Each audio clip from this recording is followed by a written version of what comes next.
राम मंदिर के प्राण प्रतिष्ठा समारोह के दौरान होने वाले कार्यक्रमों की जानकारी मंदिर ट्रस्ट की तरफ से दे दी गई। श्री राम जन्मभूमि तीर्थ क्षेत्र ट्रस्ट के महासचिव चंपत राय ने बताया कि राम मंदिर में रामलला की प्राण प्रतिष्ठा का मुख्य कार्यक्रम 22 जनवरी को होगा, लेकिन उससे पहले 16 जनवरी से ही हवन और यज्ञ शुरू हो जाएंगे। और ये सभी कार्यक्रम श्री राम जन्मभूमि तीर्थ क्षेत्र ट्रस्ट की देखरेख में कराए जाएंगे। चंपत राय ने बताया कि सबसे पहले पूजन उस कुटिया से शुरू होगा जहां रामलला की मूर्ति का निर्माण हुआ, यानी 16 जनवरी को हवन पूजन इसी कर्म कुटी से शुरू होगा। 17 जनवरी को भगवान राम की मूर्ति को मंदिर परिसर का भ्रमण कराया जाएगा और पवित्र जल से गर्भगृह का शुद्धिकरण होगा। 22 जनवरी को दोपहर 12:20 से प्राण प्रतिष्ठा पूजा शुरू की जाएगी। पूजन विधि के लगभग सभी कार्य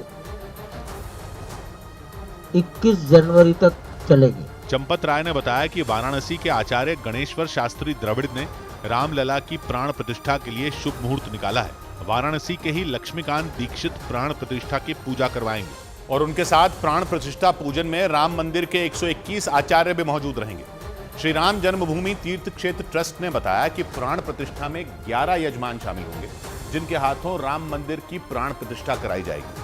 18 जनवरी को भगवान राम की प्रतिमा को राम मंदिर के गर्भगृह में आसन पर रखा जाएगा, यानी 18 जनवरी को भगवान राम गर्भगृह में विराजमान हो जाएंगे। इस दौरान वहां लगातार यज्ञ और हवन चलता रहेगा। श्री राम जन्मभूमि तीर्थ क्षेत्र ट्रस्ट के महासचिव चंपत राय के मुताबिक राम मंदिर में भगवान राम के बाल रूप को स्थापित किया जाएगा और 5 साल के बालक के रूप में भगवान राम सभी को दर्शन देंगे। मंदिर ट्रस्ट के मुताबिक उनकी मूर्ति का वजन 120 किलो से 200 किलोग्राम होगा।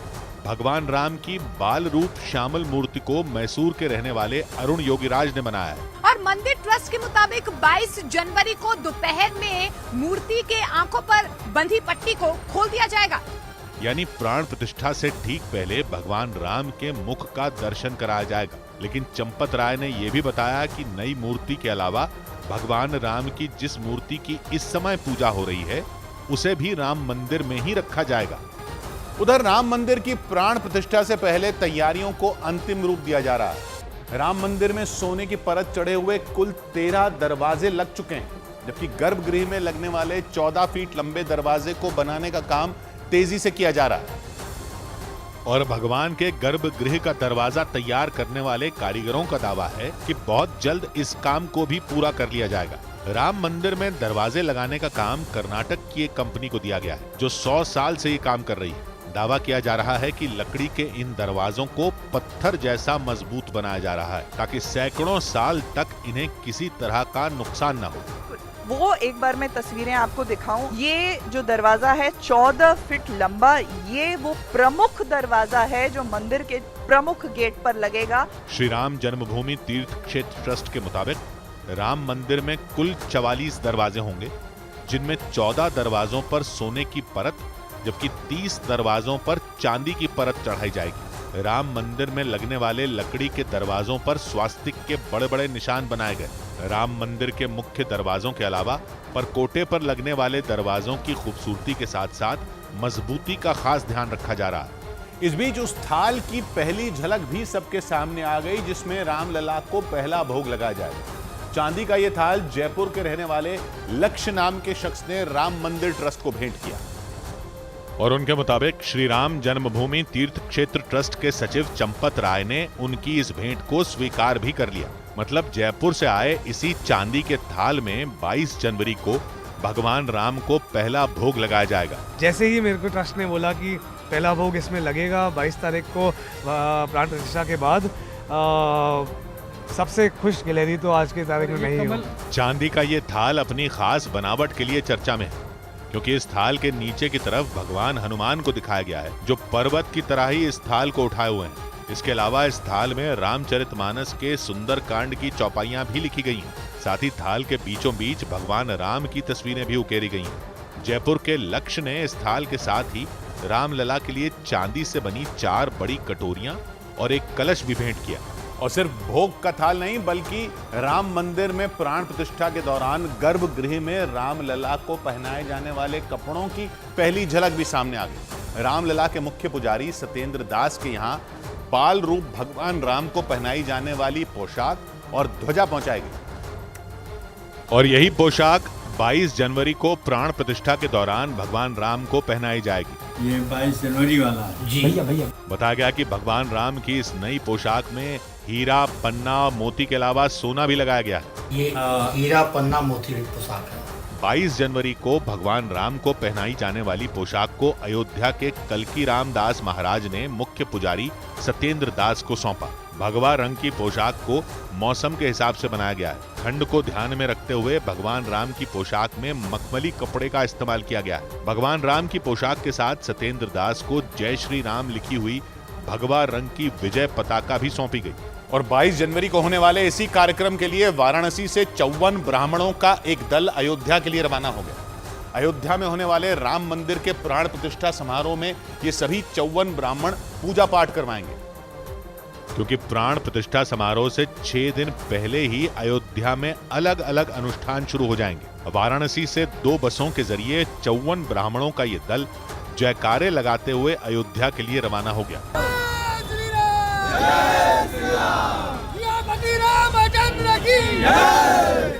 काशी के वैदिक ब्राह्मणों के अलावा बाबा विश्वनाथ के दरबार से प्राण प्रतिष्ठा समारोह के लिए कई तरह के खास तोहफे भी अयोध्या भेजे गए। चांदी के बेलपत्र, मां अन्नपूर्णा को अर्पित साड़ी, श्रृंगार और भगवान राम समेत चारों भाइयों के लिए मोतियों की माला को प्राण प्रतिष्ठा से पहले काशी से अयोध्या भेजा गया। अयोध्या भेजने से पहले श्री काशी विश्वनाथ मंदिर में इन सभी चीजों को अर्पित किया गया। काशी विश्वनाथ मंदिर से जुड़े संतों ने संस्कृत में लिखे 2 जागरण गीत भी अयोध्या भेजे। बताया गया कि प्राण प्रतिष्ठा से पहले इन दोनों गीतों को 22 जनवरी की सुबह मंदिर में गाया जाएगा। बड़ी खबर आई उत्तर प्रदेश के अयोध्या से। अयोध्या में रामलला के मंदिर के गेट पर कांग्रेस कार्यकर्ताओं और स्थानीय लोगों की झड़प हो गई। स्थानीय लोगों ने कांग्रेस के कार्यकर्ता से पार्टी का झंडा छीन लिया। इसके बाद राम मंदिर के बाहर हंगामा हो गया। स्थानीय लोगों ने कांग्रेस का झंडा लाने का विरोध किया और नारेबाजी की, और इसी वजह से राम मंदिर के एंट्री गेट पर हंगामा हो गया, क्योंकि कांग्रेस का एक कार्यकर्ता राम मंदिर के गेट पर पार्टी का झंडा लेकर पहुंच गया। इसके बाद वहां मौजूद कई स्थानीय लोग भड़क गए और उन्होंने कांग्रेस कार्यकर्ता से झंडा छीन लिया। स्थानीय लोगों की नजर जैसे ही कांग्रेस का झंडा लिए कार्यकर्ता पर पड़ी, वो उसके पास पहुंच गए और छीना झपटी शुरू हो गई। कांग्रेस कार्यकर्ता ने झंडा बचाने की कोशिश की, लेकिन स्थानीय लोग एक से ज्यादा थे, इसलिए वो भारी पड़े और उन्होंने कांग्रेस कार्यकर्ता से झंडा छीन लिया।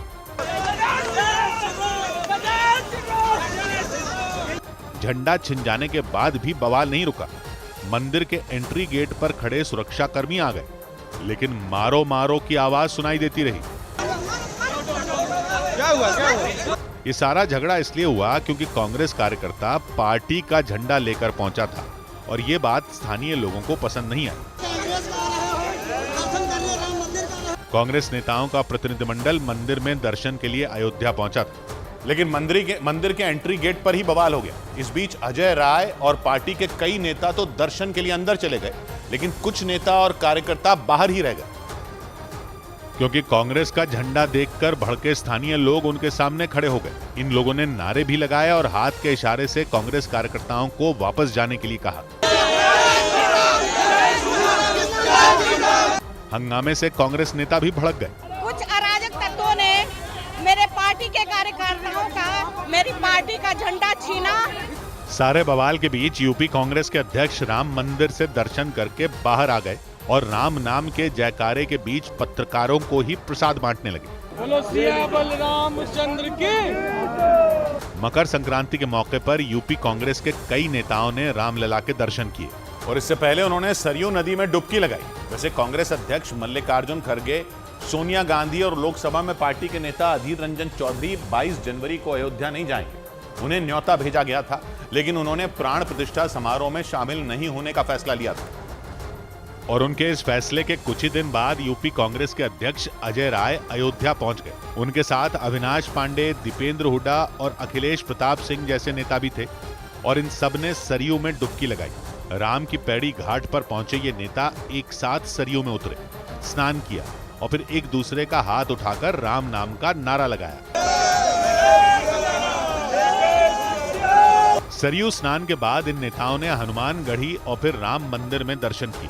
दर्शन के बाद अजय राय ने एक बार फिर अयोध्या आने का वादा किया। तो पहले भी आते रहे हैं और 22 के बाद भी आएंगे। लीजिए ये प्रसाद हमारी तरफ से खाइए। खरगे और सोनिया प्राण प्रतिष्ठा समारोह का न्योता ठुकरा चुके हैं, लेकिन यूपी कांग्रेस के अध्यक्ष अयोध्या पहुंच गए। उन्होंने मंदिर में रखी राम की मूर्ति के दर्शन किए। ये मूर्ति वही है जो सालों से वहां रखी है, लेकिन अजय राय के राम मंदिर में दर्शन के दौरान ही हंगामा हो गया, क्योंकि कांग्रेस का एक कार्यकर्ता पार्टी का झंडा लेकर पहुंच गया था। और इस हंगामे के बीच कांग्रेस आला कमान के राम मंदिर के प्राण प्रतिष्ठा कार्यक्रम से किनारा करने के फैसले पर सियासी घमासान मच गया। बीजेपी के नेताओं ने इस मामले में सीधे सीधे राहुल गांधी और सोनिया गांधी पर निशाना साधा और उनके राम मंदिर के प्राण प्रतिष्ठा कार्यक्रम के न्योते को ठुकराने पर चुटकी ली। रोम से प्यार है वो एकदम नहीं आएंगे, जिनको राम से प्यार है वो जरूर आएंगे। हालांकि कांग्रेस ने भी इसका जवाब देने में देर नहीं की। भाजपा कौन सा निमंत्रण बांटने वाली होगी और वो इस पर हिसाब किताब क्या करे। इस दौरान कांग्रेस नेता प्रमोद तिवारी ने ये आरोप भी लगाया कि बीजेपी राम मंदिर के नाम पर सियासी फायदा लेने की फिराक में है। इधर अमिताभ बच्चन ने अयोध्या में जमीन खरीद ली। अमिताभ बच्चन ने अयोध्या में राम मंदिर से महज 15 मिनट की दूरी पर मौजूद एक प्लॉट खरीदा। इस प्लॉट की कीमत करीब 15 करोड़ रुपए बताई गई। गुजरात के वडोदरा से भेजा गया खास दिया अयोध्या पहुंच गया। पंच धातु से बने इस दिए का वजन 1100 किलो है।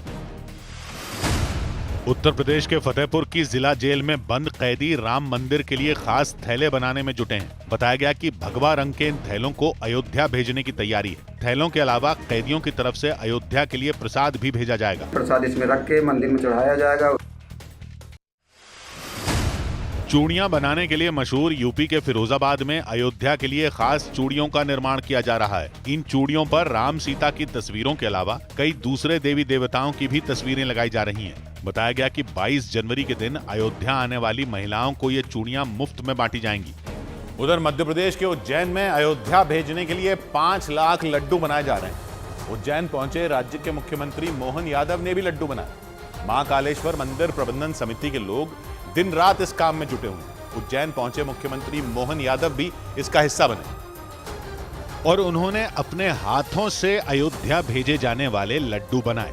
उज्जैन की महाकालेश्वर मंदिर प्रबंध समिति अयोध्या के प्राण प्रतिष्ठा समारोह में 5 लाख लड्डू भेजने वाली है। इसी की तैयारी देखने मोहन यादव वहां पहुंचे और खुद भी लड्डू बनाने बैठ गए। लड्डू बनाने से पहले मोहन यादव ने कढ़ाई में घी डाला और कड़छी चलाई। इसके बाद वो उस जगह गए जहां महिलाएं लड्डू बना रही थी। मोहन यादव वहीं बैठ गए और अपने हाथों से लड्डू बनाने लगे। लड्डू बनाने के बाद उन्होंने ये लड्डू पैक भी किए और फिर भोग के इन लड्डुओं की पूजा की। 22 जनवरी से पहले उज्जैन से 5 लाख लड्डू अयोध्या पहुंचने वाले हैं। इसके लिए उज्जैन में तैयारियां जोरों पर हैं। लगातार क्रम जारी है। 4 लाख लड्डू आज तक बन गए। उज्जैन से अयोध्या भेजे जाने वाले इन लड्डुओं में एक लड्डू का वजन 50 ग्राम है और 17 जनवरी तक 50-50 ग्राम के 5 लाख लड्डू बनाने का टारगेट रखा गया है। और राम मंदिर की प्राण प्रतिष्ठा कार्यक्रम की तैयारियां सिर्फ मध्य प्रदेश नहीं बल्कि हरियाणा में भी तेज हो गई। हरियाणा के मुख्यमंत्री मनोहर लाल खट्टर ने मुख्यमंत्री निवास पर राम भजन संध्या का आयोजन किया। इस कार्यक्रम में मनोहर लाल ने भजन भी गाए और गायक कन्हैया मित्तल के साथ ताल से ताल मिलाते नजर आए। हर बाला देवी की प्रतिमा बच्चा बच्चा राम है। चंडीगढ़ में मुख्यमंत्री मनोहर लाल खट्टर के आवास पर यह कार्यक्रम मकर संक्रांति के मौके पर आयोजित किया गया और इसे श्री राम भजन संध्या का नाम दिया गया। इस कार्यक्रम की शुरुआत गायक कन्हैया मित्तल के भजन से हुई, जिस पर खट्टर और वहां मौजूद बाकी लोग झूमते और तालियां बजाते दिखे। इसी बीच कन्हैया मित्तल के बुलाने पर खट्टर भी मंच पर पहुंचे और राम भजन गाया। उधर चेन्नई से चांदी के बर्तन अयोध्या भेजे गए। राम मंदिर में पूजा के काम में इस्तेमाल होने वाले चांदी के कई बर्तन चेन्नई से अयोध्या भेजे जाएंगे। बताया गया कि चांदी के इन बर्तनों का इस्तेमाल राम मंदिर में रोजाना किया जाएगा। इन बर्तनों की कीमत 7 लाख रुपए बताई गई। भारत में कारोबारियों के संगठन CAIT ने अनुमान जताया कि अयोध्या में हो रहे कार्यक्रम की वजह से देश भर में करीब 1 लाख करोड़ का कारोबार होगा। इसके साथ ही संभावना जताई गई कि सिर्फ दिल्ली में ही रामलला की प्राण प्रतिष्ठा को लेकर 20,000 करोड़ का कारोबार हो सकता है। पूरे देश के व्यापार में और व्यापारियों में बहुत उत्साह और उमंग है। राम मंदिर की प्राण प्रतिष्ठा को लेकर चंडीगढ़ में एक विशाल कलश यात्रा का आयोजन किया गया। इस कलश यात्रा में हजारों लोग शामिल हुए। उधर प्राण प्रतिष्ठा समारोह के लिए सज रही अयोध्या में मंदिर आंदोलन से जुड़े लोगों की होर्डिंग लग गई। इनमें मंदिर आंदोलन से जुड़े 23 लोगों को दिखाया गया। क्योंकि अयोध्या में लगी इन होर्डिंग में दिख रहे ये वो लोग हैं जिन्होंने कई साल तक राम मंदिर के लिए संघर्ष किया था। इन होर्डिंग पर आंदोलन से जुड़े लोगों की तस्वीर पर लिखा गया, हम सब यही हैं। इनमें विश्व हिंदू परिषद और मंदिर आंदोलन से जुड़े संत दिखे। इन संतों में देवराहा बाबा जी महाराज की तस्वीर भी शामिल है। देवराहा बाबा 1989 में मंदिर के लिए आयोजित धर्म संसद का हिस्सा बने थे। अयोध्या की सड़कों पर लगी दूसरी होर्डिंग में विश्व हिंदू परिषद के नेताओं की तस्वीर लगाई गई। सबसे बड़ी तस्वीर अशोक सिंघल की थी। संतों के अलावा जो बाकी के जो नेता जिन्होंने इस आंदोलन को धार देने का काम किया, खासकर अशोक सिंघल जो आप देख सकते हैं जो विश्व हिंदू परिषद के अंतर्राष्ट्रीय अध्यक्ष रहे, उनको बीच में रखा गया। 22 जनवरी को प्राण प्रतिष्ठा समारोह से पहले अयोध्या की सड़कों पर कई तरह की होर्डिंग लगाई गई। इनमें मंदिर आंदोलन से जुड़े लोगों की होर्डिंग भी शामिल है और इन होर्डिंग में मंदिर आंदोलन से जुड़े 23 लोगों की तस्वीर लगाई गई। इस बीच 22 जनवरी से पहले अयोध्या में स्वच्छता अभियान तेज हो गया और वहां के कई संत भी इस अभियान से जुड़ गए। वहां राम की पैड़ी में कई संत जुटे और उन्होंने वहां सफाई की और एक साथ झाड़ू लगाया। गुजरात के जूनागढ़ से आए इन संतों ने घाट के कोने कोने की सफाई की और जय श्री राम का नारा लगाया। 22 जनवरी को प्राण प्रतिष्ठा समारोह से पहले अयोध्या को चमकाया जा रहा है। ये संत भी स्वच्छता अभियान का हिस्सा बने और झाड़ू लेकर सरयू किनारे घाट पर पहुंच गए। जय श्री राम का उद्घोष तो हो ही रहा है, इसके साथ साथ साधु संतों के हाथों में आप झाड़ू भी देख पा रहे। इन संतों ने अयोध्या में सरयू नदी के किनारे बने सबसे प्राचीन घाटों में एक राम की पैड़ी की सफाई की। इस घाट की एक अलग मान्यता है। कहते हैं कि सरयू किनारे बने इसी घाट से होकर राम सरयू में स्नान करने जाते थे और अयोध्या में जुटे संतों ने वहां के उसी प्राचीन घाट की सफाई की। अयोध्या में चल रहे स्वच्छता अभियान की शुरुआत एक दिन पहले हुई थी। उत्तर प्रदेश के मुख्यमंत्री योगी आदित्यनाथ ने खुद इसका आगाज किया था और हाथों में झाड़ू लेकर अयोध्या की सड़कों पर उतर आए थे। अयोध्या के लता मंगेशकर चौक पर हुए नगर निगम के कार्यक्रम में योगी आदित्यनाथ ने सड़कों पर झाड़ू लगाया। सिर पर सफेद टोपी और मुंह पर मास्क लगाए योगी आदित्यनाथ ने झाड़ू लगाने के बाद अपने हाथों से कूड़ा उठाया। इससे पहले पिछले हफ्ते प्रधानमंत्री ने भी कुछ इसी अंदाज में सफाई की थी। उन्होंने 22 जनवरी से पहले देश भर के मंदिरों और तीर्थ स्थलों की सफाई की अपील की थी और नासिक के कालाराम मंदिर में पोछा लगाया था और फिर योगी आदित्यनाथ भी इसका हिस्सा बन गए और 14 जनवरी के बाद अयोध्या को साफ करने का अभियान तेज हो गया। इधर प्रधानमंत्री नरेंद्र मोदी की अपील के बाद कई केंद्रीय मंत्री मंदिरों की साफ सफाई में जुट गए। 3 दिन पहले प्रधानमंत्री ने खुद नासिक के कालाराम मंदिर में सफाई की थी। इसके बाद ओडिशा के देवगढ़ में धर्मेंद्र प्रधान और छत्तीसगढ़ के रायपुर में केंद्रीय मंत्री गजेंद्र सिंह शेखावत साफ सफाई करते दिखे और इस दौरान दोनों केंद्रीय मंत्रियों ने मंदिर परिसर में झाड़ू लगाकर सफाई की। धर्मेंद्र प्रधान ने तो झाड़ू लगाने के बाद मंदिर परिसर की पानी से धुलाई भी की। बीजेपी के राष्ट्रीय महामंत्री विनोद तावड़े ने दिल्ली के तिलक विहार में वाल्मीकि मंदिर और श्री दुर्गा मंदिर में साफ सफाई की। तो उधर मध्य प्रदेश के जबलपुर में मंत्री राकेश सिंह भी हनुमान मंदिर में झाड़ू लगाते और मंदिर परिसर की धुलाई करते दिखे। जबकि हरियाणा के पंचकुला में मनसा देवी मंदिर में मुस्लिम, सिख, ईसाई और जैन समुदायों के सदस्यों ने साफ सफाई की। इस दौरान मंदिर में लोगों ने जय श्री राम के नारे भी लगाए।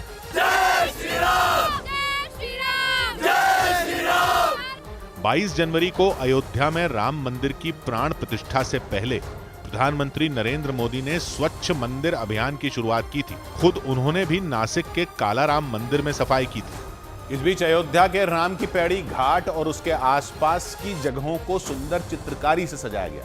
वहां की दीवारों पर राम के जीवन के प्रमुख अध्यायों को तस्वीरों के जरिए दिखाया गया और दीवारों पर ऐसी चित्रकारी की गई मानो देखने वाला राम की जिंदगी देख रहा हो। ये चित्रकारी अयोध्या के राम की पैड़ी घाट के आसपास के इलाकों में की गई। दीवारों में राम के जीवन की अलग अलग घटनाओं को खूबसूरत रंगों के जरिए पेश किया गया।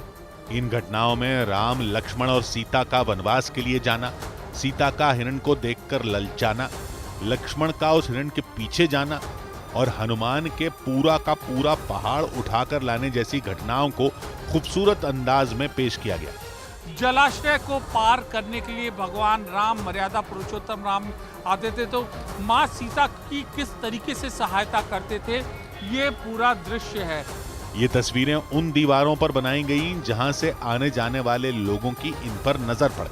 22 जनवरी से पहले अयोध्या के अलग अलग हिस्सों की दीवारों पर चित्रकार इसी तरह की तस्वीरें बनाने वाले हैं, यानी पूरी अयोध्या राम के जीवन के पल पल की कहानी बताने के लिए तैयार हो रही है।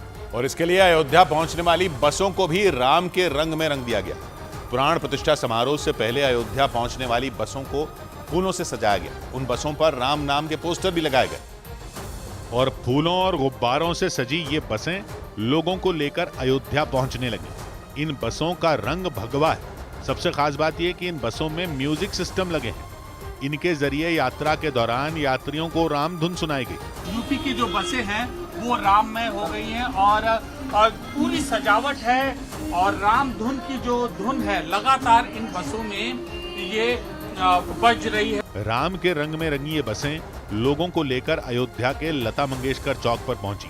बस में यात्रा करने वाले लोग राज्य सरकार की इस पहल से खुश दिखे। कैसा लग रहा है ये राम धुन सुन के? बहुत बढ़िया भैया। यूपी सरकार ने यूपी के सभी जिलों से अयोध्या आने वाली रोडवेज बसों में राम धुन और कीर्तन बजाने का आदेश दिया है। इसके लिए एक बस में म्यूजिक सिस्टम लगाने के लिए 1000 रुपए खर्च करने को मंजूरी दी गई। इधर महेंद्र सिंह धोनी को भी प्राण प्रतिष्ठा समारोह का न्योता मिल गया। भारतीय क्रिकेट टीम के पूर्व कप्तान महेंद्र सिंह धोनी को राम मंदिर उद्घाटन और प्राण प्रतिष्ठा कार्यक्रम में शामिल होने के लिए निमंत्रण सौंपा गया। ये न्योता उन्हें बीजेपी नेता कर्मवीर सिंह ने दिया। राम मंदिर समारोह के लिए भेजे जा रहे निमंत्रण पत्र को लेकर उद्धव गुट के नेता संजय राउत ने बीजेपी पर निशाना साधा। उन्होंने 22 जनवरी को होने वाले कार्यक्रम में सभी लोगों से शामिल होने की अपील की। राम थोड़ी भारतीय जनता पार्टी की प्राइवेट प्रॉपर्टी है। मध्य प्रदेश के पूर्व मुख्यमंत्री उमा भारती ने राहुल गांधी को अयोध्या में होने वाले कार्यक्रम में शामिल होने की सलाह दी। उन्होंने राहुल गांधी की भारत जोड़ो न्याय यात्रा पर भी सवाल खड़े किए। राम के नाम पर पूरा भारत एक हो रहा है, हमने तो जोड़ा है। उत्तर प्रदेश के मथुरा में मौजूद बांके बिहारी मंदिर से भेजी गई कृष्ण की खास बांसुरी अयोध्या पहुंच गई। इस बांसुरी के साथ शंख और कई दूसरी चीजें भी राम मंदिर के लिए भेजी गई थी। उधर लालू यादव के बेटे तेज प्रताप यादव को राम मंदिर के कार्यक्रम पर बयान देना भारी पड़ गया। उनके बयान के बाद अयोध्या समेत देश के साधु संतों ने उन्हें निशाने पर ले लिया और आचार्य सिद्धेश्वरानंद ने तो उन्हें इशारों में बड़ी चेतावनी भी दे डाली। रावण के यहाँ भी एक जन को सपना आया था, 4 दिन में उनका नाश हो गया था। एक दिन पहले तेज प्रताप यादव ने 22 जनवरी को होने वाले कार्यक्रम को लेकर विवादास्पद बयान दिया था। 22 तारीख को कर रहा, उसी दिन राम जी आएंगे, नहीं आएंगे उस दिन राम जी, हमको सपना दिया। तेज प्रताप यादव ने दावा किया था कि उनके सपने में आकर भगवान राम ने उन्हें ये जानकारी दी। हालांकि उनके इस बयान के बाद उनकी आलोचना शुरू हो गई थी। इधर उत्तर प्रदेश के चित्रकूट से अयोध्या के लिए चरण पादुका यात्रा रवाना की गई। इस यात्रा में भारी संख्या में लोग शामिल हुए। यात्रा की शुरुआत के दौरान ऐसा लगा मानो पूरा चित्रकूट श्री राम के जयकारे लगा रहा हो, क्योंकि चित्रकूट में भरत कूप के पास हजारों की संख्या में राम भक्त पहुंचे थे। 3 ट्रकों पर बनाए गए रथ के ऊपर भरत मंदिर से निकालकर चरण पादुका रखी गई। इसके बाद उसकी आरती उतारी गई। इस दौरान वहां मौजूद लोग फूल बरसाते और जय श्री राम के नारे लगाते दिखाई दिए।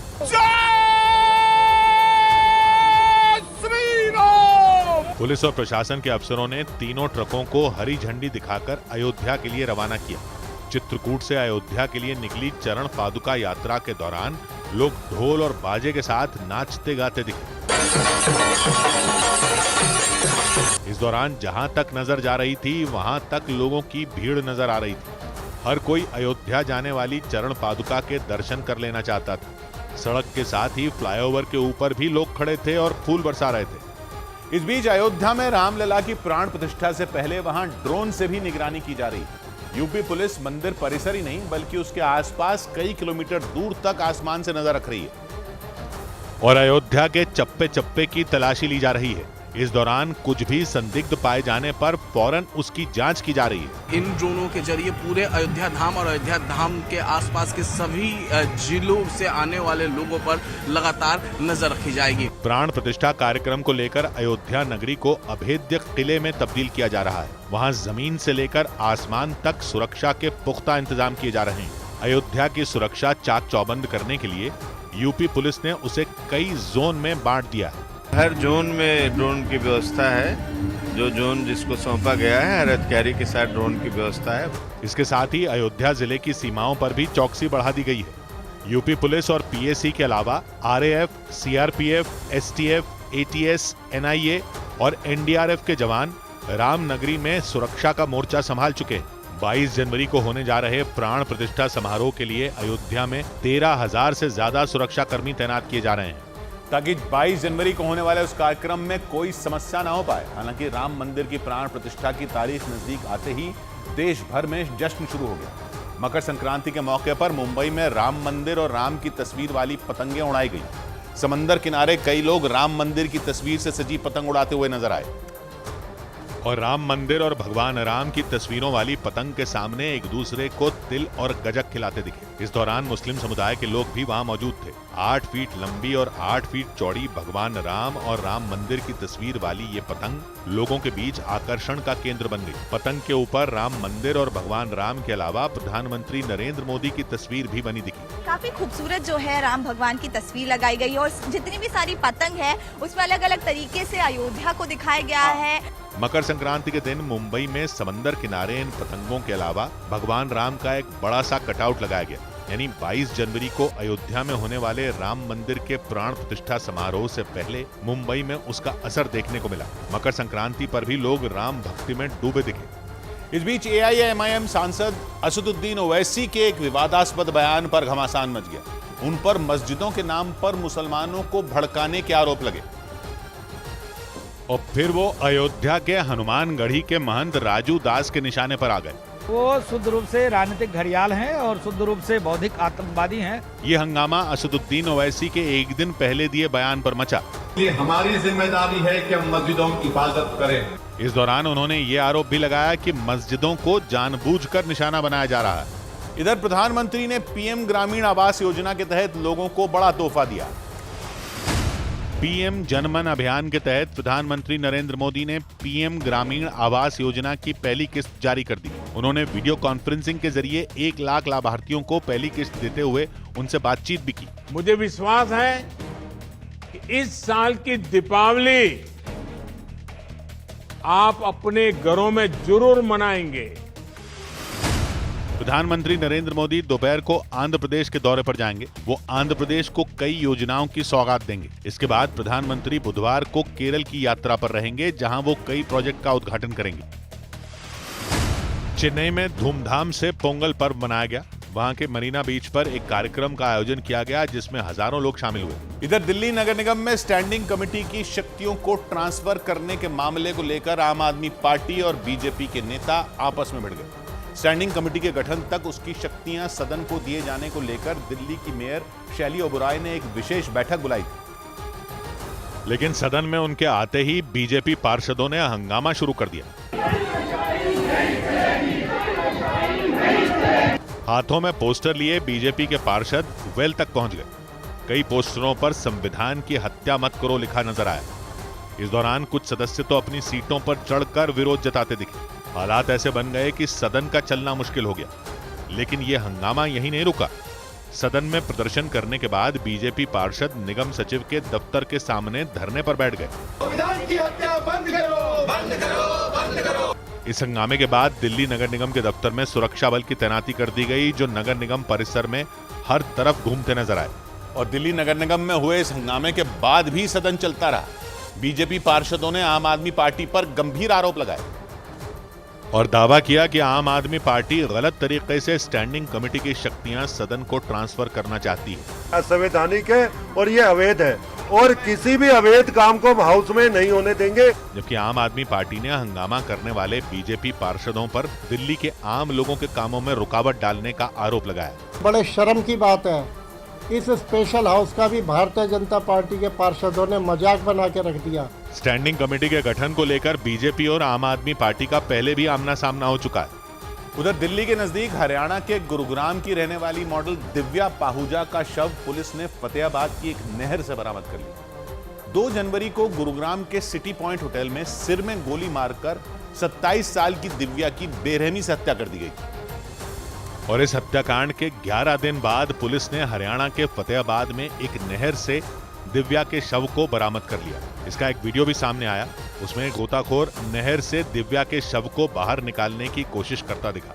उस गोताखोर ने एक हाथ से दिव्या के शव को पकड़ रखा था, जबकि दूसरे हाथ से उसने एक रस्सी पकड़ रखी थी जो उसके कमर से बंधी हुई थी। उस रस्सी को नहर के किनारे मौजूद कई लोगों ने पकड़ रखा था। धीरे धीरे रस्सी की मदद से शव को किनारे लाया गया।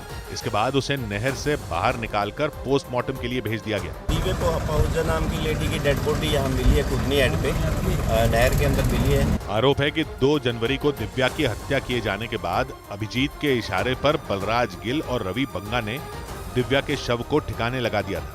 इस मामले में 11 जनवरी को पुलिस ने बलराज को कोलकाता एयरपोर्ट से गिरफ्तार कर लिया था और पुलिस सूत्रों के मुताबिक पूछताछ में उसने दिव्या के शव को पंजाब के पटियाला के पास एक नहर में फेंकने की जानकारी दी थी। और बलराज गिल से मिली जानकारी के बाद एनडीआरएफ की 25 टीमों की मदद से पुलिस ने नहर में दिव्या के शव की तलाश शुरू की। हत्याकांड के 11वें दिन पुलिस ने फतेहाबाद में नहर से शव बरामद कर लिया। पुलिस सूत्रों का दावा है कि बरामद किए गए उस शव पर बने एक टैटू की मदद से दिव्या की पहचान की गई। क्योंकि 11 दिन तक पानी में रहने की वजह से शव बुरी तरह फूल चुका था, इसीलिए जब नहर से शव मिला तो पुलिस ने दिव्या के परिवार को उसकी तस्वीर भेजी। पुलिस सूत्रों का दावा है कि शरीर पर बने एक टैटू की वजह से घर वालों ने दावा किया कि शव दिव्या का ही है। इसके बाद शव का पोस्टमार्टम करवाया गया और फिर उसे दिव्या के घर वालों को सौंप दिया गया। जांच के दौरान पुलिस ने मुख्य आरोपी अभिजीत के प्रवेश नाम के एक और साथी को गिरफ्तार कर लिया। आरोप है कि हरियाणा के रोहतक का रहने वाला प्रवेश अभिजीत को अवैध हथियारों की सप्लाई करता था और इसकी जानकारी मिलते ही पुलिस ने अभिजीत के दिल्ली वाले घर पर छापा मारकर अवैध हथियार बरामद कर लिए। सूत्रों का दावा है कि प्रवेश के दिए हथियार से ही दिव्या को अभिजीत ने गोली मारी थी। इस हत्याकांड में 6 आरोपी गिरफ्तार किए जा चुके हैं, लेकिन दिव्या के शव को ठिकाने लगाने में शामिल आरोपी रवि बंगा पुलिस की गिरफ्त से दूर है और उसकी तलाश में जगह जगह छापेमारी की जा रही है। इधर मायावती ने लोकसभा के चुनावी मैदान में अकेले उतरने का फैसला कर लिया। उत्तर प्रदेश की पूर्व मुख्यमंत्री मायावती ने ऐलान कर दिया कि उनकी पार्टी बीएसपी अकेले लोकसभा चुनाव लड़ेगी, यानी बहुजन समाज पार्टी किसी भी दल से गठबंधन नहीं करेगी। अपने जन्मदिन के मौके पर इसकी घोषणा करते हुए मायावती ने यह भी साफ कर दिया कि गठबंधन का अनुभव उनकी पार्टी के लिए खराब रहा है। हमारी पार्टी लोकसभा के लिए ही लड़ेगी। 4 साल के बेटे की हत्या के आरोपी सीईओ सूचना सेठ की पुलिस हिरासत शुक्रवार तक बढ़ा दी गई। गोवा की पुलिस ने उन्हें पणजी की एक अदालत में पेश किया, जहां कोर्ट ने सूचना सेठ की पुलिस हिरासत 19 जनवरी तक बढ़ाने का आदेश सुनाया। भारत की थोक महंगाई दर दिसंबर में बढ़कर 0.73% हो गई। केंद्र सरकार की तरफ से जारी आंकड़ों के मुताबिक पिछले साल नवंबर महीने में यह दर 0.26% थी।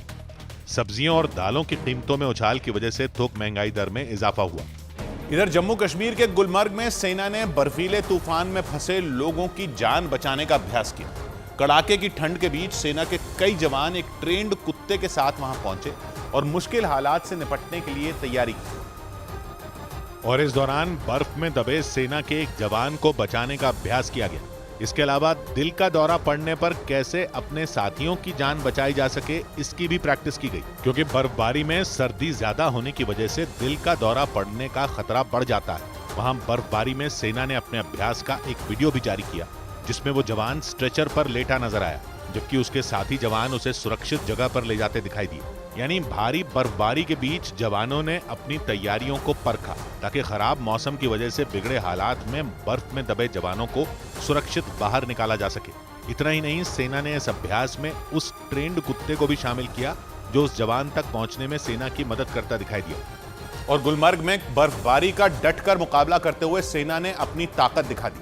वहां बर्फीले तूफान आने का खतरा बना रहता है, इसलिए सेना हमेशा अपनी तैयारियों के साथ मुस्तैद रहती है, ताकि खतरनाक तूफान से खुद को बचाया जा सके। और सरहद पर बर्फीले तूफान का सामना करते हुए दुश्मनों पर कड़ी नजर रखी जा सके। तस्वीरों में बर्फ से ढके ऊंचे पहाड़ पर सेना हथियारों के साथ कड़ी चुनौतियों का मुकाबला करती दिखी, जबकि भारी बर्फबारी में वो ट्रेंड कुत्ता गश्त लगाते जवानों के आगे चलता नजर आया। असल में सेना के ट्रेंड कुत्ते बर्फ की कई फीट मोटी परत के नीचे दबे लोगों का पता लगाने में माहिर होते हैं। इसलिए बर्फीले तूफान के बाद रेस्क्यू ऑपरेशन के दौरान फौज ट्रेंड कुत्तों की मदद लेती है ताकि बर्फ के नीचे दबे लोगों का आसानी से पता लगाया जा सके। इतना ही नहीं, इस अभ्यास में सेना की स्कीइंग टीम भी शामिल हुई, जो पहाड़ की ऊंचाई पर गश्त लगाती नजर आई। इधर तेलंगाना के सिद्दीपेट जिले में एक दर्दनाक हादसा हो गया, जब एक तेज रफ्तार से दौड़ रही एक कार सड़क पर अचानक पलट गई और कुछ ही सेकंड में उस कार के परखचे उड़ गए। उस वीडियो में किसी खिलौने की तरह वो कार सड़क पर पलटती हुई दिखाई दी। कुछ सेकंड के लिए तो ऐसा लगा जैसे कि वो कार तिनके की तरह तेज हवा में उड़ रही हो। इस बीच उस कार से 3 लोग उछलकर दूर जा गिरे।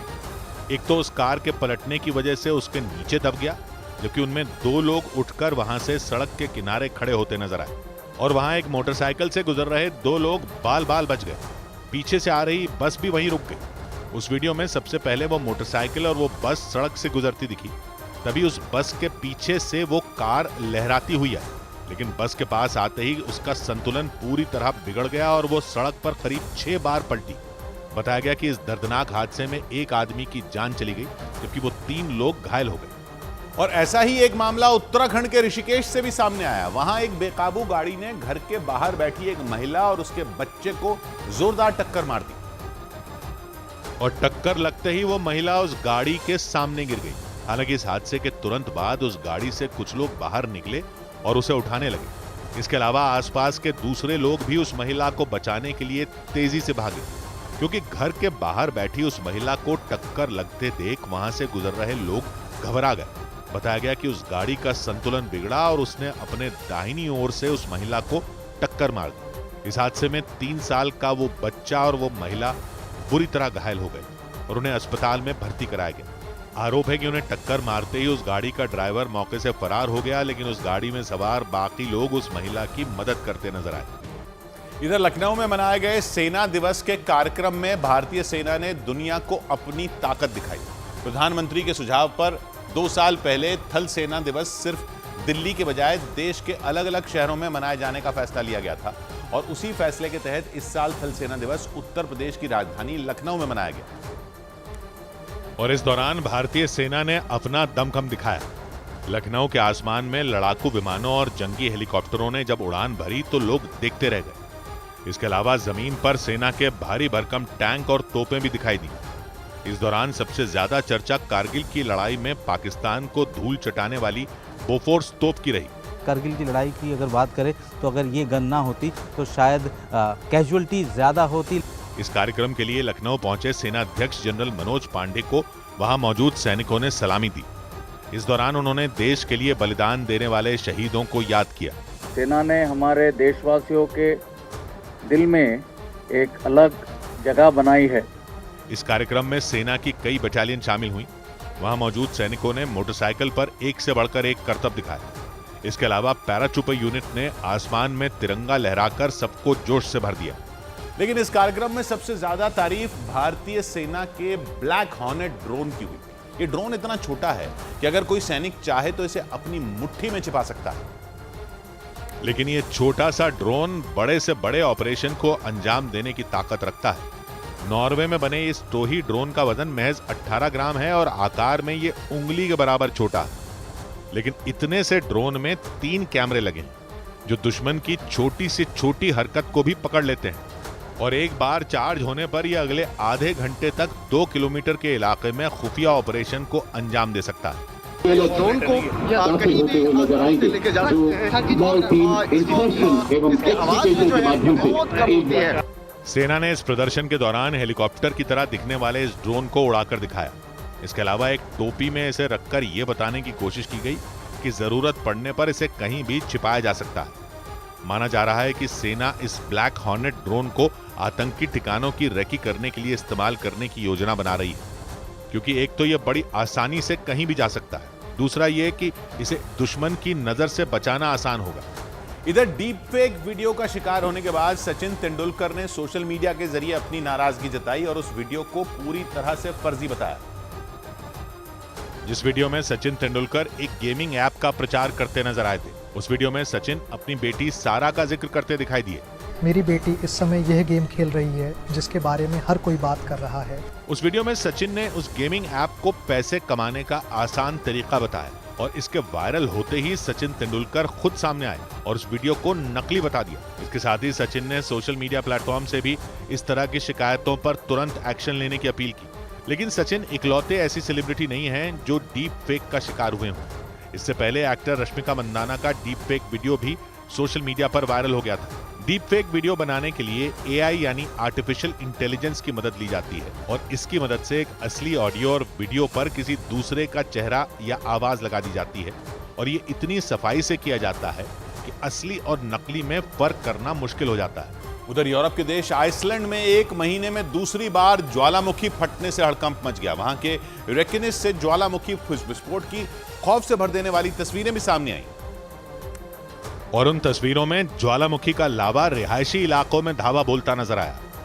ज्वालामुखी से निकले गर्म लावे ने चंद सेकंड में ही कई इमारतों को अपनी जद में ले लिया और इसके बाद तो जैसे लावा वहां के हर कोने में पहुंच गया। उस इलाके के हर कोने से आग की ऊंची ऊंची लपटें और काले धुएं का गुबार उठने लगा। ऐसा लगा मानो वहां कोई भयानक विस्फोट हुआ हो जिसने उस पूरे इलाके को आग के गोले में तब्दील कर दिया, क्योंकि वहां से आई तस्वीरों में पूरा आसमान लाल नजर आया। हालांकि उस महाविस्फोट से पहले ही वहां रहने वाले लोगों को निकाल लिया गया, जिसकी वजह से ज्वालामुखी भड़कने पर भी किसी की जान नहीं गई। लेकिन ज्वालामुखी से निकले लावे ने थोड़ी ही देर में उस इलाके का हुलिया बदल कर रख दिया और उस पूरे इलाके में राख का ढेर लग गया। और वहां के मौसम विभाग के मुताबिक अब ये लावा तेजी से आगे बढ़ रहा है, जिसकी तस्वीरें देखकर पूरी दुनिया दहशत में आ गई, क्योंकि उस ज्वालामुखी के फटने के बाद वहां हर तरफ लावे का दरिया बहने लगा और तेज रोशनी के साथ गर्म लावा तेजी से आगे बढ़ने लगा। उबलता हुआ लावा वहां की जमीन से इस तरह बाहर आ रहा था मानो वहां कोई फव्वारा फूट गया हो। धरती फाड़ कर निकल रहे इस धधकते लावे की तस्वीरों ने पूरी दुनिया को हिलाकर रख दिया, क्योंकि वो लावा किसी नदी के पानी की तरह तेजी से आगे बढ़ता दिखाई दिया, जिसकी वजह से वो पूरा इलाका लाल धुएं से ढक गया। किसी लकीर की तरह फटी जमीन में बहते लावे को देखकर ऐसा लगा मानो वहां कोई झरना बह रहा हो, लेकिन वहां ऐसा सिर्फ एक झरना नहीं था, बल्कि वहां तो धधकते लावे की बाढ़ आ गई। ऐसे में आसपास के इलाकों पर खतरा मंडराने लगा, जिसे देखते हुए प्रशासन पूरी तरह अलर्ट हो गया और आसपास के कई इलाके खाली करवा दिए गए, क्योंकि अब वो लावा वहां के सबसे ज्यादा आबादी वाले शहर की तरफ बढ़ रहा है। आइसलैंड के मौसम विभाग के मुताबिक जिस जगह पर वो ज्वालामुखी फटा वो उस शहर के बेहद करीब है, जहां बड़ी तादाद में लोग रहते हैं। और इसीलिए यह आशंका जताई जा रही है कि वो लावा किसी भी वक्त वहां के ग्रिंदाविक शहर में तबाही मचा सकता है। ऐसे में प्रशासन ने वहां रहने वाले करीब 4000 लोगों को जगह खाली करने के आदेश दे दिए, क्योंकि झरने की तरह बहते लावे ने जैसे वहां के दूसरे इलाकों में तबाही मचाई, वैसे ही वो लावा वहां के ग्रिंदाविक शहर में पहुंचकर भी अपना प्रकोप दिखा सकता है। मौसम विभाग के मुताबिक रेकिनिस में जिस जगह ज्वालामुखी फटा वो ग्रिंदाविक शहर से सिर्फ 3 किलोमीटर दूर है और यही वजह है कि वहां लावा पहुंचने का खतरा बढ़ता जा रहा है। मौसम विभाग ने पहले ही चेतावनी दे दी थी कि ये लावा कभी भी जमीन फाड़ कर बाहर निकल सकता है और अब ठीक वैसा ही हो रहा है।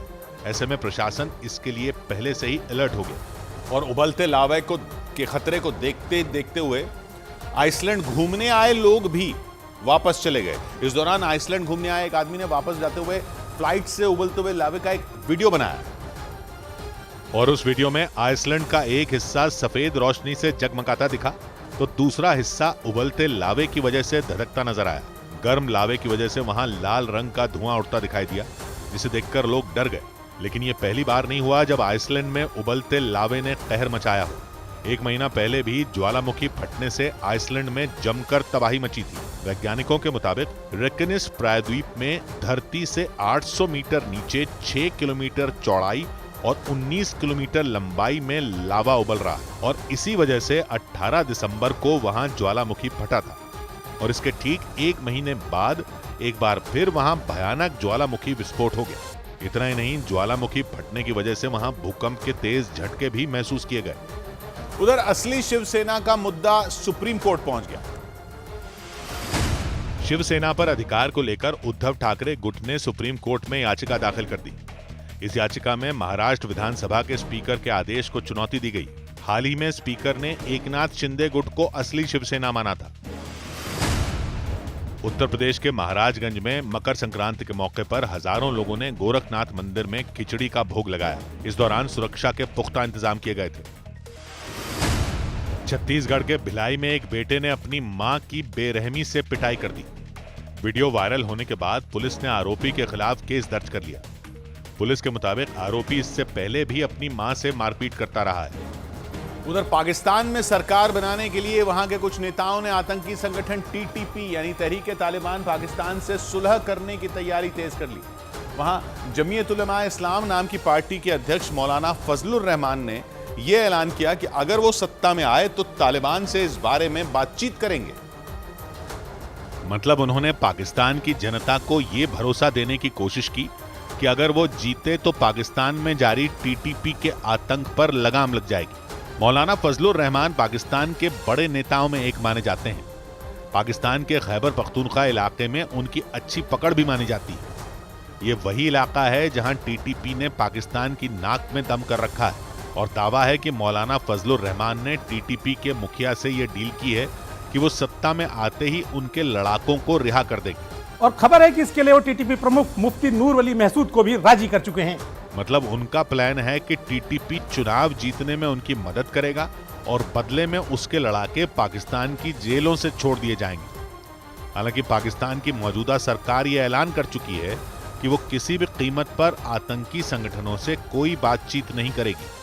लेकिन ये बात किसी से छिपी नहीं है कि टीटीपी का आतंक अब पाकिस्तान से संभाले नहीं संभल रहा और माना जा रहा है कि इसी वजह से पाकिस्तान में चुनावी ताल ठोक रहे मौलाना फजलुर रहमान ने टीटीपी से सुलह करने का पैंतरा चला ताकि चुनाव में उन्हें इसका फायदा मिल सके। उधर मध्य प्रदेश के सिवनी से चौंकाने वाला एक मामला सामने आया। आरोप है कि वहां के जेल अधिकारी ने जेल में बंद एक कैदी को गैर कानूनी तरीके से बाहर निकलवा लिया और फिर उससे अपनी कार साफ करवाई। वहां से आए वीडियो में उस कैदी के एक हाथ में पानी का पाइप दिखा और दूसरे में कपड़ा नजर आया। इनसे वो सफेद रंग की उस कार को चमकाता दिखाई दिया। इस दौरान सफेद कुर्ता पैजामा पहना हुआ आदमी नंगे पैर उस कार को चारों तरफ से साफ करता दिखा। आरोप है कि वो कार सिवनी के जेल अधीक्षक की थी, जिसे साफ करने की जिम्मेदारी उस कैदी को सौंपी गई। इसके लिए बाकायदा उसे जेल से बाहर निकलवाया गया और फिर दो लोग उसे लेकर उस कार तक आए। इस घटना का वीडियो सोशल मीडिया पर वायरल होने के बाद इस पर बहस छिड़ गई। ये सवाल भी पूछा जाने लगा कि अगर इस दौरान वो कैदी भाग जाता तो किसकी जिम्मेदारी होती। हालांकि इस मामले में जेल प्रशासन की तरफ से कोई बयान सामने नहीं आया। उधर पंजाब के फरीदकोट में अपनी दोस्त को परीक्षा में पास करवाने के लिए एक लड़का लड़की बनकर परीक्षा देने पहुंच गया। उसने अपनी पहचान छुपाने के लिए अपनी दोस्त के वोटर कार्ड पर अपनी फोटो लगा दी, वो भी लड़कियों की तरह मेकअप करवाकर। और मेकअप करके उस लड़के ने अपना हुलिया ही बदल लिया। पहली नजर में तो वो बिल्कुल लड़की ही दिखाई दिया। शुरुआत में उसने यूनिवर्सिटी के कर्मचारियों को बड़ी ही चालाकी से चकमा दे दिया। मेकअप इतना शानदार था कि उसे परीक्षा देते वक्त वहां मौजूद टीचर भी पकड़ नहीं पाए, क्योंकि वो सलवार कमीज पहनकर एग्जामिनेशन सेंटर पहुंचा था। माथे पर बिंदी, नेल पॉलिश और हाथों में कंगन पहना वो लड़का लड़की ही नजर आया। उसके लिपस्टिक, काजल और आईलाइनर लगाने के अंदाज से कई लोग धोखा खा गए, लेकिन बायोमेट्रिक डिवाइस की वजह से वो पकड़ा गया। अधिकारियों ने जब उसकी उंगलियों को बायोमेट्रिक डिवाइस पर लगाया तो सारी हकीकत सामने आ गई। बताया गया कि अंग्रेज सिंह नाम का वो लड़का अपनी पहचान बदलकर अपनी दोस्त के बदले परीक्षा देने पहुंचा था। इसके बाद उस लड़के को गिरफ्तार कर लिया गया। इसके साथ ही उसकी दोस्त के खिलाफ भी यूनिवर्सिटी ने कार्रवाई कर दी। उधर कई मुद्दों पर प्रधानमंत्री ने पुतिन से फोन पर चर्चा की। प्रधानमंत्री नरेंद्र मोदी ने रूस के राष्ट्रपति पुतिन से फोन पर बातचीत की।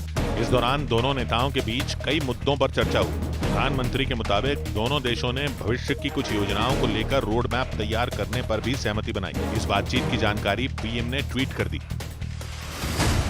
छत्तीसगढ़ के मनेंद्रगढ़ में तीर्थ यात्रियों को लेकर जा रही एक बस ने 3 लोगों को कुचल दिया। इस घटना में उन तीनों की मौत हो गई। इसके बाद वो बस एक पेड़ से टकराकर नाले में गिर गई। इसकी वजह से बस में सवार 20 से ज्यादा लोग घायल हो गए। इसके बाद शीशा तोड़े हैं, वो सब लोगों को इसे निकाले। हरियाणा के मुख्यमंत्री मनोहर लाल खट्टर ने 22 जनवरी को ड्राई डे घोषित कर दिया, यानी उस दिन राज्य में शराब की सभी दुकानें बंद रहेंगी। इससे पहले उत्तर प्रदेश, मध्य प्रदेश, राजस्थान, उत्तराखंड और छत्तीसगढ़ में भी 22 जनवरी के दिन शराब की सभी दुकानों को बंद रखने का फैसला लिया जा चुका है। इधर यूपी में 40 विमानों को उड़ाने की धमकी मिलने से हड़कंप मच गया।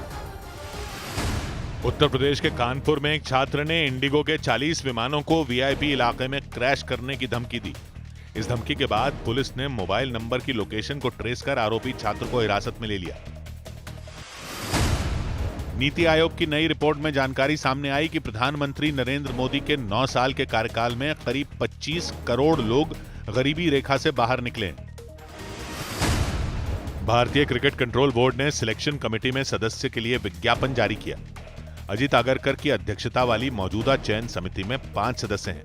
हालांकि बोर्ड की तरफ से इस बात की जानकारी नहीं दी गई कि चयन समिति का वो कौन सा सदस्य होगा जिसकी जगह नए सदस्य का चयन किया जाएगा।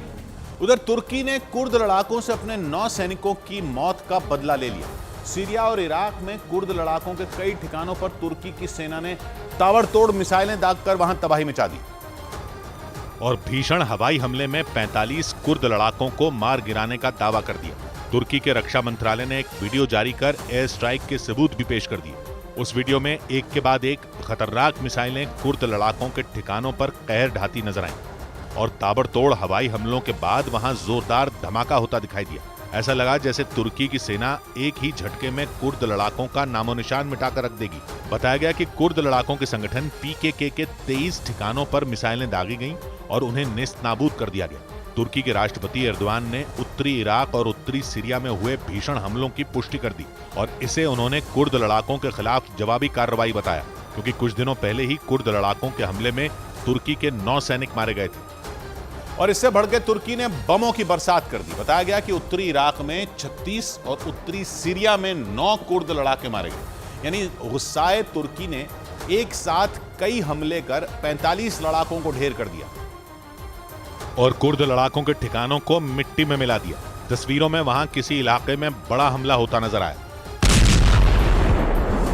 बताया गया कि वो कुर्द लड़ाकों का अड्डा था जिसमें बड़े पैमाने पर हथियार रखे गए थे जो हवाई हमले में तबाह हो गए। इसके बाद वहां आग फैल गई और ऊपर की तरफ काले धुएं का गुबार उठता दिखाई दिया, जबकि उस हथियार डिपो के पास ही दूसरी मिसाइल दागी गई। यानी कि एयर स्ट्राइक कर तुर्की ने उत्तरी इराक और उत्तरी सीरिया को दहला कर रख दिया। जबकि कुछ दिनों पहले भी तुर्की ने इराक में कुर्द लड़ाकों के 29 ठिकानों पर हमले का दावा किया था, क्योंकि लंबे वक्त से कुर्द लड़ाके तुर्की के लिए बड़ी मुसीबत बने हुए हैं। इसलिए उसकी सेना चुन चुन कर कुर्द लड़ाकों का सफाया करने में जुटी है। तुर्की समेत उसके सहयोगी पश्चिमी देश तो कुर्द लड़ाकों को आतंकी मानते हैं, जबकि कुर्द समुदाय के मुताबिक उसके लड़ाके एक अलग देश के लिए लड़ाई लड़ रहे हैं। उधर आर्टिफिशियल इंटेलिजेंस से बड़े संकट को लेकर आगाह किया गया।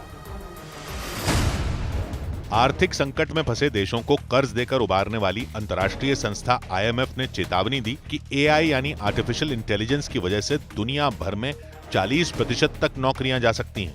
IMF के मुताबिक विकासशील देशों की तुलना में विकसित देशों पर AI का ज्यादा असर देखने को मिल सकता है। उत्तर प्रदेश के देवरिया में चोरी के आरोप में एक आदमी को पेड़ से बांधकर बुरी तरह से पीटा गया। आरोप है कि उस आदमी ने एक घर में घुसकर चोरी करने की कोशिश की थी। इस घटना का वीडियो वायरल होने के बाद पुलिस ने केस दर्ज कर लिया। एक चोर को मारने पीटने के संबंध में थाना बनकटा पर सुसंगत धाराओं में अभियोग पंजीकृत किया जा चुका है। उत्तर प्रदेश के मुजफ्फरनगर में जमीन विवाद को लेकर 2 गुटों में जमकर मारपीट हुई। इस मारपीट में एक आदमी की मौत हो गई, जबकि 5 लोग गंभीर रूप से घायल हो गए। उधर यमन में हूथी लड़ाकों ने ट्रेनिंग का एक वीडियो जारी कर अमेरिका और इजरायल को खुली चेतावनी दे दी है। वही हूथी लड़ाके हैं जिन्होंने लाल सागर में सुपर पावर अमेरिका की नाक में दम कर रखा। इसी वजह से पिछले हफ्ते अमेरिका और ब्रिटेन ने यमन में मौजूद उनके कई ठिकानों पर हवाई हमले कर वहां तबाही मचा दी।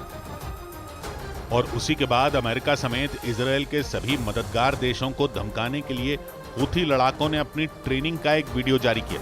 उसमें यमन के एक सुनसान इलाके में आधुनिक हथियारों से लैस कई हूथी लड़ाके एक इजरायली कैंप की तरफ बढ़ते दिखे। सेना के किसी ऑपरेशन की तरह हूथी लड़ाकों ने कैंप के अंदर घुसने के लिए एक हिस्से को बम से उड़ा दिया। इसके बाद कुछ लड़ाके अंदर दाखिल हो गए। कैंप के अंदर 3 टेंट बने थे, उनमें एक के बाहर कुछ हूथी लड़ाके पोजीशन लेकर खड़े हो गए। अगले ही पल एक ने पैर से उसका दरवाजा तोड़ दिया। दरवाजा टूटने के बाद दूसरे लड़ाके ने अंदर लगी इजराइल के प्रधानमंत्री बेनियामिन नेतन्याहू की तस्वीर पर ताबड़तोड़ गोलियां चलानी शुरू कर दी। इसके बाद हूथी लड़ाकों ने वहां मौजूद 2 लोगों को बंधक बना लिया। उन्हें वहां से लेकर निकलने के बाद उन्होंने पूरे कैंप को ही धमाका कर उड़ा दिया। मतलब इस वीडियो को जारी कर उन्होंने ये साफ कर दिया कि वो हमास की तरह इजराइल में घुसकर हमला कर सकते हैं। उधर अमेरिका की धमकियों से बेखौफ किम जोंग उन ने एक बार फिर मिसाइल का परीक्षण कर डाला। हालांकि उत्तर कोरिया ने यह दावा भी किया कि उसकी ये मिसाइल किसी को नुकसान पहुंचाने के इरादे से नहीं बनाई गई। लेकिन इस दौरान उत्तर कोरिया ने अपनी इस नई नवेली मिसाइल की ताकत का डंका बजाकर अपने दुश्मनों को चेतावनी भी दे डाली। उत्तर कोरिया की सेना के मुताबिक उसकी ये सॉलिड फ्यूल हाइपरसोनिक मिसाइल हजारों किलोमीटर दूर तक हमला करने की ताकत रखती है। और किम जोंग उन इसे अपनी सबसे घातक और आधुनिक मिसाइल बता रहे हैं। लेकिन उससे भी जरूरी है इस मिसाइल परीक्षण की टाइमिंग, क्योंकि उत्तर कोरिया ने यह परीक्षण तब किया जब उसकी विदेश मंत्री रूस के दौरे पर हैं। मतलब किम जोंग उन ने एक तरह से ये मिसाइल परीक्षण कर अपने पड़ोसी देश दक्षिण कोरिया को फिर एक बार चेतावनी दे डाली और उसने इस बार अमेरिका की धमकी को भी हवा में उड़ा दिया। मतलब एक तरफ तो उसने मिसाइल की ताकत दिखाई तो दूसरी तरफ रूस से अपनी मजबूत होती दोस्ती की तरफ इशारा भी कर दिया और ये भी साफ कर दिया कि अगर दक्षिण कोरिया की मदद के लिए अमेरिका आगे आया तो उसे किम जोंग उन के साथ ही पुतिन से भी टकराना पड़ सकता है। उधर जम्मू कश्मीर में ड्रग्स तस्करी के खिलाफ कार्रवाई की गई। जम्मू कश्मीर पुलिस ने कुलगाम जिले में एक ड्रग्स तस्कर की अवैध संपत्ति जब्त कर ली। आरोप है कि माशूक अहमद शेख नाम के इस तस्कर ने अवैध तरीके से उस इलाके में संपत्ति बनाई थी। फिल्म एक्टर रणवीर शौरी ने एयरलाइन कंपनी इंडिगो पर फ्लाइट 10 घंटे की देरी से चलाने के आरोप में गुस्सा जाहिर किया। उन्होंने ट्वीट कर आरोप लगाया कि उन्हें फ्लाइट की देरी से चलने के बारे में कोई जानकारी नहीं दी गई थी, जिसकी वजह से उन्हें परेशानियों का सामना करना पड़ा।